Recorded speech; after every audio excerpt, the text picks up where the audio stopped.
Doctor साहब ये बताइएगा कि तालू कटे बच्चों को दूध पिलाने का सही तरीका क्या है? क्या ये बच्चे नॉर्मल फीडर से दूध पी सकते हैं?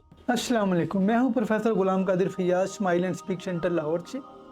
देखिए, जिस बच्चे का तालु कटा होता है उसको दूध सक करने में बहुत मुश्किलात का सामना करना पड़ता है। जो नॉर्मल बच्चा है वो ब्रेस्ट फीड भी कर सकता है, वो बॉटल फीड भी कर सकता है, क्योंकि उसके में दूध खींचने की सलाहियत होती है, तो दूध उसके मुंह में बॉटल से या ब्रेस्ट से चला जाता है।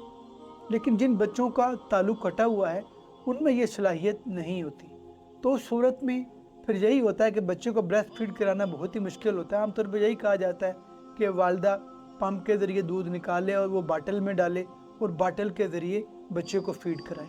अब फिर वही मुश्किल पेश आती है बच्चे को कि अगर बाटल स्पेशल नहीं, आम बाटल है, तो बच्चा उसमें दूध खींच नहीं पाएगा।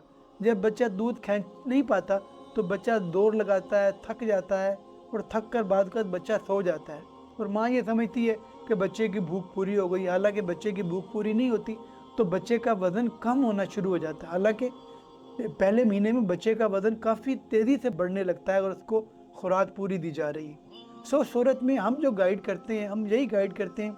सबसे पहली बात तो यह कि जब भी आपने बच्चे को दूध पिलाना है तो आपने कभी बच्चे को लिटा के नहीं पिलाना और कभी आपने बिठा के बच्चे को दूध नहीं पिलाना। आपने दरमियान में बच्चे को रखना है 45 डिग्री पर, और आपने दूध पिलाते हुए आपने इस पोजीशन में रखें। और आमतौर पे ये मैं आपको एक बाटल दिखा रहा हूँ, इसको हम स्पून फीडर कहते हैं और ये बड़े सॉफ्ट बाटल है। मैं इसको आपको खोल के भी दिखाता हूँ। ये बिल्कुल आप इसको आराम से दबा सकते हैं। हम ये कहते हैं कि ये जो चम्मच है इसका तीसरा हिस्सा वालदा भरे दूध से और बच्चे के मुंह में डाल के इसको निकाल लें। बच्चा दूध निगल लेगा, फिर आपने चम्मच का तीसरा हिस्सा भरना है और फिर मुंह में डालने और निकालने।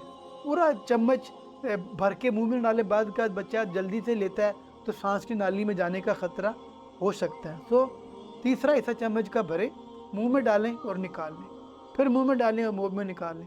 इसका फ़ायदा ये होगा कि बच्चे का बिल्कुल कोई जोर नहीं लगेगा। आपने बच्चे के मुँह में दूध डाला, बच्चे ने निगल लिया, तो बच्चे की भूख जल्दी पूरी हो जाती है, बच्चे का वज़न बढ़ने लग जाता है। फिर इसमें सबसे जो अहम बात है, जो काम आपने ज़रूर करना है कि आपने हर हफ्ते बच्चे का वज़न करना है। वो इसलिए ज़रूरी है कि आपको ये पता लगेगा कि जो आप दूध पिलाने पे मेहनत कर रहे हैं उसका रिज़ल्ट क्या आ रहा है। फिर जब भी आपने बच्चे का वज़न करना है, बच्चे का वज़न आपने एक कपड़े में करना है। ये नहीं कभी आपने खाली पैम्पर के साथ कर लिया, कभी आपने कंबल के साथ वज़न कर लिया। एक कपड़ों में वज़न करें। फिर ये भी कोशिश करें कि जब आप वज़न करें उसी वक्त आप उसको किसी कॉपी पे या नोटबुक पे आप उसको लिख लें कि आज 24 तारीख थी और आज बच्चे का वज़न 3.5 kg है। तो अगले हफ्ते फिर आप वज़न करें।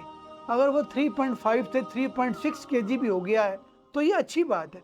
बच्चे का वज़न अगर बढ़ रहा है, बेशक उसकी रफ्तार कम हो, वो उन बच्चों से बहुत बेहतर है जिनका वज़न ही नहीं बढ़ रहा। अगर बच्चे का वज़न रुक जाए या बच्चे का वज़न कम होना शुरू हो, दोनों परेशानी की अलामत। उस सूरत में आपको बच्चों के डॉक्टर को दिखाना चाहिए। स्माइल एंड स्पीक सेंटर पे बच्चों के स्पेशलिस्ट डॉक्टर मौजूद हैं, वो आपको गाइड कर सकते हैं कि बच्चे के वज़न में बढ़ोतरी क्यों नहीं हो रही।